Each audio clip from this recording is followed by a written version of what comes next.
விடாமுயற்சி கிட்டத்தட்ட வந்து ஒரு 2 இயர்ஸ் கழிச்சு நம்ம அஜித் சாரை வந்து ஒரு ஆன் ஸ்கிரீன்ல பார்க்கும்போது அதோட எக்ஸ்பெக்டேஷன்ஸ் ஆல்ரெடி எங்க போனாலும் விடாமுயற்சி அப்டேட் கேட்டதெல்லாம் காலங்கள்லாம் போய் ஃபைனலா இட் இஸ் ஆன் ஸ்கிரீன்ஸ் அப்படின்ற மாதிரி வந்துடுச்சு. ஸோ படம் எப்படி இருந்தது, படம் எப்படி இருந்ததுன்னு போறதுக்கு முன்னாடி படத்தோட cast and crew, Ajith sir, Regina, Cassandra, Trisha, அப்புறம் ஆரவ், ரம்யா, முக்கியமா அர்ஜுன் சார். ஸோ இதுதான் வந்து main cast and crew. Director யாரு, மகிழ் Thirumeni, and the music director Anirudh. இது எல்லாருக்குமே ஆல்ரெடி தெரிஞ்ச விஷயம். ஸோ ஸ்டோரி, படத்தோட ஒன்லைன் ஸ்டோரி, இது வந்து ஒரு 1997 வந்த பிரேக் டவுன் அப்படின்ற மூவியை வந்து பேஸ் பண்ணி எடுக்கப்பட்டதால ஆல்ரெடி மூவியோட ஸ்டோரி எல்லாருக்குமே தெரிஞ்ச ஒரு விஷயம். பட் மூவியை மகிழ் திருமேனி நம்ம தமிழ் ஆடியன்ஸ்க்கு ஏற்ற மாதிரி எப்படி எடுத்துட்டு வர போறாரு அப்படின்றது தான் படத்தோட ஸ்டோரி. அது எல்லாருக்குமே அந்த ஒரு எக்ஸ்பெக்டேஷன் தான் ரொம்ப ஹையா செட் ஆயிருந்தது. ஸோ அந்த எக்ஸ்பெக்டேஷனை ஃபுல்ஃபில் பண்ணியிருக்காரா மகிழ் திருமேனி அப்படின்னு பார்த்தீங்கன்னா ஒரு 60 to 70% கண்டிப்பாக ஃபுல்ஃபில் பண்ணியிருக்காரு. மீதி 30% அந்த படத்துக்கு அவ்வளோதான். அந்த ஒரு ஒரு எக்ஸ்பெக்டேஷனை தாண்டி ஒரு ஹாலிவுட் ரேஞ்சில் ஒரு படம் எடுக்கும்போது நம்ம ஃபுல்லாகவும் அதை கமர்ஷியலைஸாக மாற்ற முடியாதுல்ல. ஸோ அதுதான் அவர் பண்ணியிருக்காரு.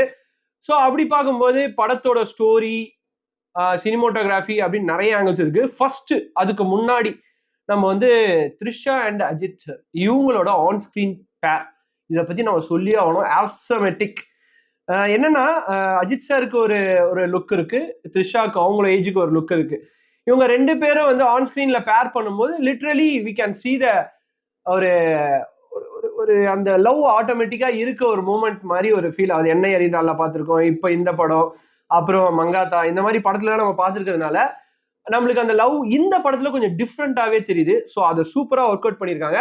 அது மட்டும் இல்லாம ஒரு சில லவ் போர்ஷன்ஸ் எல்லாமே பயங்கரமா ஒர்க் அவுட் ஆயிருக்கு படத்துல.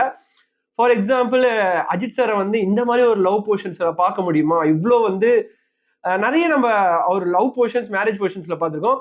பட் ஒரு ப்ரொபோசல் மூமெண்ட்ஸ், ஒரு பர்த்டே கான்வர்சேஷன்ஸ், ஒரு ரிங்கில் வைக்கிற ட்விஸ்ட், ரிங்கில் போடுற ப்ரொபோசல் மூலியமா வைக்கிற ட்விஸ்ட், இது எல்லாமே நல்லா இருந்தது அஜித் சாருக்கும் த்ரிஷாக்கும் ஆஸ் அ லவ் பேஸா.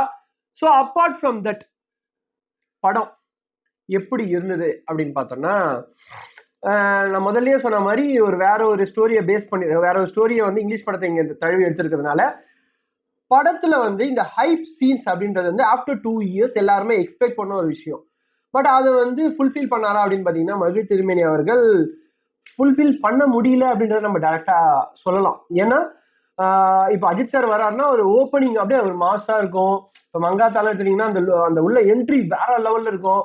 அது மாதிரி இல்லைனாலும் ஒரு நார்மல் என்ட்ரிலேயே அஜித் சார் கலக்கியிருப்பாரு. அதுக்கு அடுத்தது ஏதாவது ஒரு இடத்துல வந்து நம்ம சரி இந்த ஒரு சீன் பயங்கரமா இருக்கும், ஸோ இதுக்காக நம்ம எழுந்து நின்று கத்தலாம் அப்படின்ற மாதிரி பார்த்தோம்னா அந்த இடத்துல அவரோட கேரக்டரா வாழ்ந்திருக்காரு. ஸோ அதனால அந்த இடத்துல ஹைப் கொடுக்க முடியாம போயிடுச்சு. அதை நம்ம வந்து எக்ஸாசிடேட் பண்ண முடியாம போயிடுச்சுன்றதான் நிதர்சனமான உண்மை. இதை தவிர்த்து படத்தோட சினிமோட்டோகிராஃபி கண்டிப்பா சொல்லி ஆகணும். அசர்பைஜான் அப்படின்ற ஒரு கண்ட்ரியில் எடுத்திருக்கிறதுனால பயங்கரமா ஒர்க் அவுட் பண்ணியிருக்காங்க. கேமரா ஆங்கிள்ஸ் வந்து எல்லாமே அந்த ரெட் வெல்வெட் மவுண்டெயின்ஸ், அப்புறம் வந்து அந்த பர்டிகுலர் ரூட்ஸு, ரோட் போர்ஷன்ஸு, அப்புறம் டெசர்ட் போர்ஷன்ஸ் எல்லாமே ஈஸியா கிடையாது, ஒர்க் பண்ண முடியாது. அந்த இடத்துல போயிட்டு ஒர்க் பண்ணும்போது எவ்வளோ ஸ்டார்ம்ஸு, நீங்க பாத்தீங்கன்னா ரீசெண்டா அவங்க ஒர்க்கிங் வீடியோ ரிலீஸ் பண்ணியிருந்தாங்க. ஸ்டார்ம்ஸு, ஸ்னோஸு இதெல்லாம் ஃபேஸ் பண்ணி எடுத்திருக்கிறதுனால அந்த இடம்லாம் பயங்கரமா காமிச்சிருக்காங்க, பயங்கரமா ஒர்க் அவுட் ஆயிட்டு இருக்கு. ஏன்னா இப்போ ஒரு பேக்ரவுண்ட் ஒரு ப்ரௌன் கலர்ல ஒரு ஷேடான ஒரு ரீஜன் போது அந்த இடத்துல நீங்க ஒரு ட்ரெஸ்ஸிங் சென்ஸா இருக்கட்டும், உங்க கூலர்ஸா இருக்கட்டும், அது எல்லாமே நீங்க டீடைலிங் பண்ணாதான் நீங்க அந்த இடத்துல தனியா தெரிவிங்க. இல்லைன்னா சினிமோட்டோகிராஃபில பின்னாடி இருக்க இடம் தான் வந்து ஹைலைட்டா தெரியுன்றதுல செமையா ஒர்க் அவுட் பண்ணியிருக்காங்க.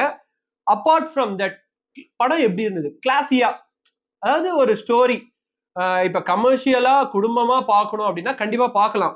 பட் அவங்களுக்கு இந்த மாதிரி ஸ்டோரி வந்து பிடிக்குமா அப்படின்னு பாத்தீங்கன்னா அது ஒரு கொஸ்டின் மார்க் தான். ஏன்னா ஒரு ஒய்ஃபை கடத்திட்டு போயிடுறாங்க, அந்த ஒய்ஃபை தேடி போறாரு நம்ம அஜித் சாரு. ஸோ ஒரு பாலைவனத்துல ஒய்ஃபை தொலைச்சவங்க எப்படி தேடுவாங்க, ட்ராப்பு, தொலைச்சது வந்து ஒரு ட்ராப்பு. ஸோ அந்த ட்ராப்பை எப்படி சால்வ் பண்றாங்க அப்படின்றது தான் கதை. அது எல்லாருக்கும் பிடிக்குமா பார்த்தீங்கன்னா கொஞ்சம் கஷ்டம்தான். பட் ஆனா படம் வந்து ஒரு ஹாலிவுட் லெவல்ல எடுக்கப்பட்டது அப்படின்றது நிதர்சனமான உண்மை. அந்த அளவுக்கு எஃபோர்ட் போட்டிருக்காங்க. நான் சொன்ன மாதிரி கிளாஸியா இருந்தது. Second half second half first ஆஃப்னு ரெண்டு பிரிக்கலாம். ஃபர்ஸ்ட் ஆஃப்ல வந்து ஒரு நார்மலான Ajith sir with wife love portions இப்படி பார்க்கலாம். செகண்ட் ஆஃப்ல நிறைய கார் ஸ்டன்ஸ், நம்மளுக்கு ஒரு வருஷத்துக்கு முன்னாடி ரிலீஸ் ஆன ஆரோ கூட இருக்க ஸ்டன்ஸு, அதுக்கப்புறம் வந்து ஒரு கார் டார்ச்சர் வீடியோ இருந்தது, கார்லயே வந்து ஒருத்தங்களை எப்படி டார்ச்சர் பண்ண முடியுன்ற வீடியோ, அதெல்லாம் நல்லா இருந்தது. ஸோ அதெல்லாம் கொஞ்சம் டிஃப்ரெண்டா ட்ரை பண்ணியிருக்காங்க. முக்கியமா ஒரு விஷயம் நான் இந்த இடத்துல சொல்லி ஆகணும், கார் போர்ஷன்ஸ் அப்போ, கார் ஸ்டன்ஸ் அப்போ நிறைய ஆங்கிள்ஸ் வச்சிருப்பாங்க. அதுல எனக்கு ரொம்ப பிடிச்சது என்னன்னா, டாப் ஆங்கிள் காருக்குள்ள நடக்கிற ஃபைட்டை டாப் ஆங்கிள் காட்டிருப்பாங்க. அது ஈஸியான விஷயம் கிடையாது, காருக்குள்ள. ஸோ ரூஃப் மேல ஒரு கேமரா வச்சு எடுத்திருப்பாங்க. அது உண்மையாலுமே ட்ரெமெண்டஸ் எஃபோர்ட், அது சூப்பரா காமிச்சிருப்பாங்க. லைக் டைம் லேப்ஸ் மாதிரி இருந்தாலும் அந்த ஃபைட் சீக்வன்ஸ் ஒரு வேற லெவல் ஃபீல் தரும். இது எல்லாமே வந்து ஸ்டோரி இது அது அப்படின்னு சொல்லிட்டே போகலாம். முக்கியமா இந்த இடத்துல ஒரு விஷயம் நான் கன்வே பண்ணி ஆகணும், அஜித் சாரோட கெட்டப்ஸ். எனக்கு விஸ்வாசத்தெல்லாம் பார்க்கும்போது ஏன்பா அஜித் சார் அப்படி வந்து காமிச்சிங்க அப்படின்ற மாதிரி இருந்தது. ஏன்னா இந்த படத்துல ஒவ்வொரு லுக்குக்கும் ஒரு ஒரு வெரைட்டி, ஒவ்வொரு கிளாஸியான ரியாக்ஷன்ஸ் வச்சிருக்காரு. கடுக்கன் போட்டிருக்காரு ஒரு இடத்துல கிளாஸ் போட்டிருக்காரு, ஒரு இடத்துல ஃபுல்லா வந்து ஒயிட் பியர்டு, ஒரு இடத்துல சால்ட் அண்ட் பெப்பர் லுக்கு, ஒரு இடத்துல வந்து பழைய லுக் ஒன்று வச்சிருக்காரு. என்ன காதல் மன்னன் அப்படின்றது கரெக்டா தான் இருக்கு. ஒரு வேற லெவல்ல அஜித் சாரோட getups. Hats off to the team, makeup team and hair stylist team கூட சொல்லலாம், சூப்பரா இருந்தது. அடுத்ததா வந்து அர்ஜுன் சார் நம்ம இப்போ மங்காத்தால ஒரு டெட்லியஸ்ட் வில்லன், அப்புறம் லியோ மாதிரி மூவில வந்து ஒரு டெட்லியஸ்ட் வில்லனா பார்த்துட்டு அர்ஜுன் சார் வந்து இன்னும் அப்கிரேட் பண்ணிருக்கலாமோ, இல்ல வேற லெவல்ல ஏதாவது ஒரு அப்கிரேட் பண்ணி இந்த மூவில காட்டிருக்கலாமோ அப்படின்ற ஒரு ஃபீல் இருந்தது. மற்றபடி அர்ஜுன் சார் வந்து ஒரு வில்லனா இல்ல ஒரு டெட்லியஸ்ட் வில்லனா அப்படின்னு பார்க்க முடியல. ஏன்னா எக்ஸ்பெக்டட் அவர் ஒரு வில்லன், அந்த மேனரிசம் எப்படி காட்டுவாருன்னு.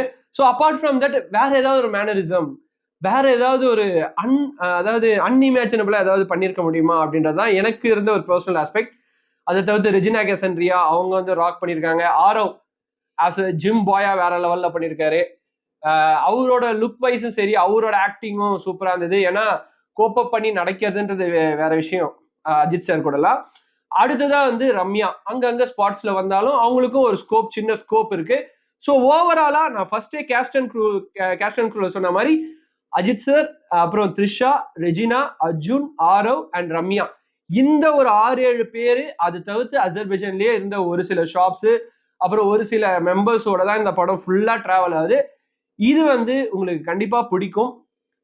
ஒரு ஹாலிவுட் லெவல்ல ஒரு மூவியை நீங்க எக்ஸ்பெக்ட் பண்ணி போய் பார்க்கணும்னு நினைச்சீங்கன்னா கண்டிப்பா பாருங்க. கமர்ஷியல் லெவல்ல உங்களுக்கு பெருசா அதுல ஈடுபாடு இருக்காதுன்றது என்னோட ஆஸ்பெக்ட். பட் ஒன் டைம் கண்டிப்பா நல்ல வாட்சபிளான மூவி. நிறைய சினிமோட்டோகிராஃபி, நிறைய ஊரு, அதாவது அந்த வெளிநாட்டுல இருந்த ஒரு லைஃப் ஸ்டைல், அதெல்லாம் சூப்பரா இருக்கும். அதெல்லாம் நீங்க பார்த்து ரசிங்க.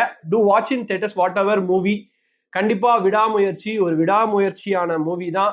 கிட்டத்தட்ட 2 வருஷத்துக்கு அப்புறம் ஸ்கிரீன்ல வந்திருக்கு. ஸோ இந்த ரிவ்யூ உங்களுக்கு பிடிச்சிருந்தா கண்டிப்பா கமெண்ட் செக்ஷன்ல மென்ஷன் பண்ணுங்க. அது மட்டும் இல்லாம வேற ஏதாவது பாசிட்டிவ்ஸ் நெகட்டிவ்ஸ் நீங்க படத்துல பார்த்திருந்தாலும் அதையும் மென்ஷன் பண்ணுங்க.